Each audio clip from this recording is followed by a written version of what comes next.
tinimbang namin ng lahat. So finally, iisa ang naging findings namin, decision namin na mag-file ng case against the Vice President. And yung cases, hindi pala cases na ipinail namin ay inciting to sedition and grave threats. Sabi niya, Vice President Sara Duterte said on Wednesday that she has expected the recommendation of the NBI to file charges against her. Okay? I-expect mo talaga, Sara Duterte. Bakit? Pinapunta ka para humarap sa NBI at ipaliwanag ang mga ganap noong araw na yon. Anong ginawa niya noong unang beses? Hindi siya pumunta. No show. Para lang makita niyo kung nasaan yung grave threat dito sa sinabi ni Sara sa Zoom meeting na yon. Sa security ko kasi may kinausap na ako na tao. Sinabi ko sa kanya, kapag pinatay ako, patayin mo si BBM, si Lisa Araneta, at si Martin Romales. No joke. Oh, yan ha. So, may dalawang elemento. The elements are actus reus and mens rea. So, isa na namang pasabog ngayong araw, mga kotsero, ang naganap. Oh, si Sara Duterte ay pinapakasuhan ng NBI, mga kotsero. Oo.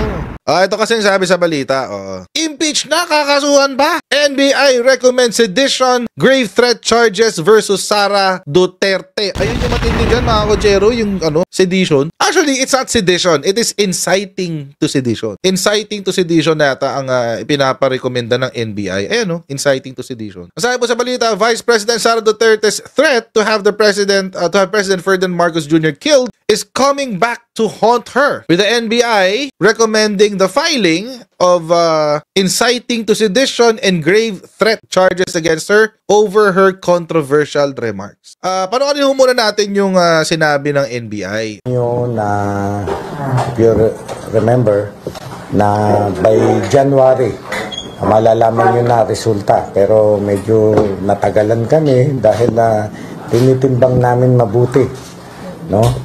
Yung aming investigation team na kinumpose ko, 5 abogado plus ako, tinimbang namin ng lahat. So finally, iisa ang naging findings namin, decision namin na mag-file ng case against the Vice President. And yung cases, hindi pala cases na ipinail namin ay inciting to sedition and grave threats. Yun po ay yung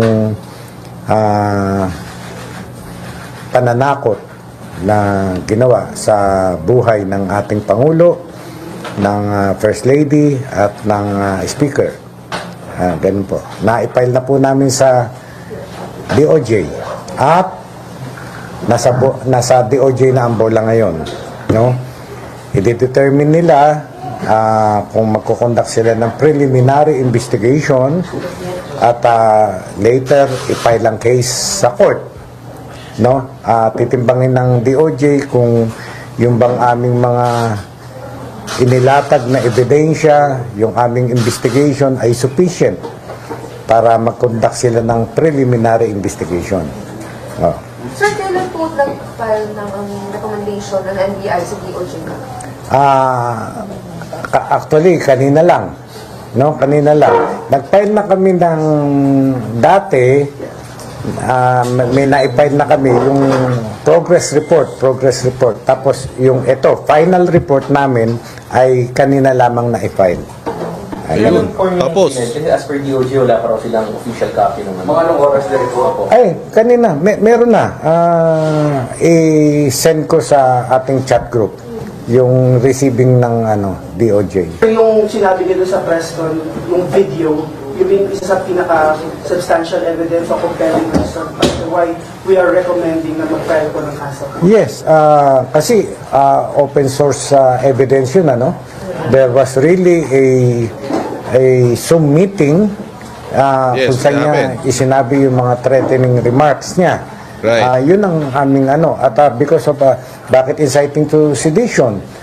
Because of the threatening remarks ay alam nyo nagkaroon ng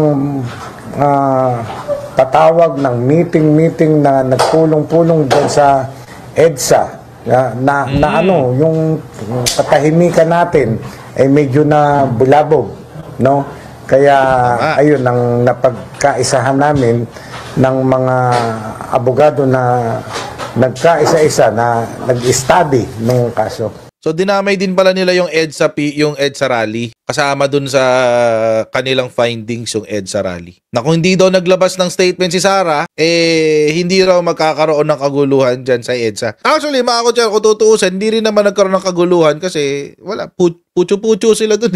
Ilang piraso lang kasi sila dun sa EDSA no mga panahon na yun. Oh. Parang 100 lang yata o 200. Tapos ang fake news niya ni Harry Roque nasa 5,000 daw. Paano aabot ng 5,000? Parang wala nga 1,000 yung mga tao dun eh. Pero syempre si Sara Duterte, ang drama niya mga kutsero, unbothered queen. Bakit? Anong kanyang sagot? As expected. As expected, sabi. Yon ang sabi. Oo, si Red Mendoza pala to. Oo, nasa Zoom meeting yan si Red Mendoza eh. Oo, kasama siya sa pinapunta. Kasama siya sa inimbestigahan ng NBI yan si Red Mendoza. Sabi niya, Vice President Sara Duterte said on Wednesday that she has expected the recommendation of the NBI to file charges against her. Okay? As expected, Duterte said when asked by reporters about her reaction. Alam mo, i-expect mo talaga? I-expect mo talaga, Sara Duterte. Bakit?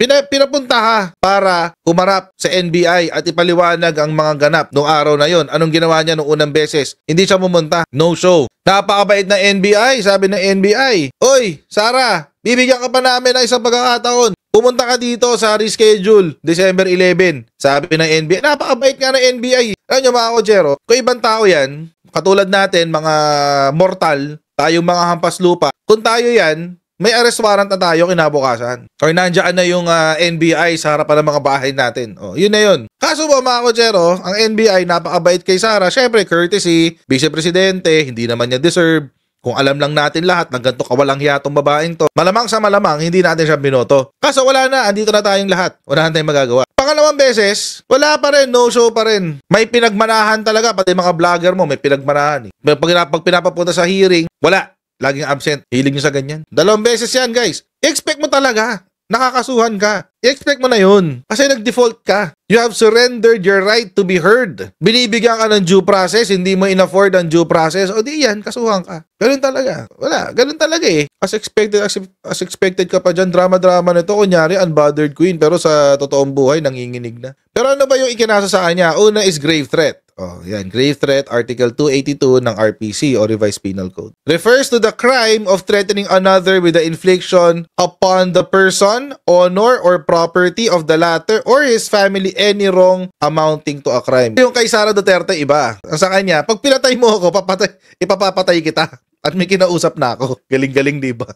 Grave threats must have an actus reus. So, yung actual speaking, kailangan sinabi, tsaka yung intent, mens rea. Seryosohin mo raw yun yung mens rea or the intent, yung intention. Seryosohin mo tong sinasabi ko, ganyan. No joke. No joke. Para lang makita nyo kung nasaan yung grave threat dito sa sinabi ni Sara sa Zoom meeting na yun. Sa security ko kasi may kinausap na ako na tao. Sinabi ko sa kanya, kapag pinatay ako, patayin mo si BBM, si Lisa Araneta, at si Martin Romualdez. No joke. Oh, yan So, may dalawang elemento. The elements are actus reus and mens rea. Actus reus is the actual kasi it's the act of speaking. The act of speaking or uttering of the threats. Okay, so yung sinabi mo mismo yung threat. Tapos yung threat ay either death or serious bodily harm. So, ayun ang threat. Yun yung actus reus niya. Yun yung first element. Second element is the mens rea or the intent. Kailangan daw the intent ay the accused intended the words to be taken seriously. Kumbaga, pagkabigkas niya yun, hindi mo pag-iisipan ng ibang bagay. Hindi mo siya pag-iisipan ng ibang bagay. Hindi mo pag-iisipan na, ay hindi, dala lang ng init ng ulo yan. Ay hindi, dala lang yan ng ganito. Or nagjo-joke lang siya. Hindi. Seryoso. Pag sinabi niya, papatayin kita, mararamdaman at ang intensyon ng tao na yun ay maramdaman mo kasi seryosohin niya yung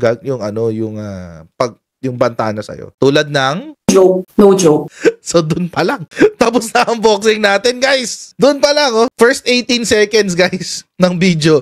Ayun na yun eh. Alam ma'am, sa security ko kasi may kinausap na ako na tao. Sinabi ko sa kanya, kapag pinatay ako, patayin mo si BBM, si Lisa Araneta, at si Martin Romualdez. No joke, no joke. No joke, no joke. Eto pa, hindi pa siya natapos.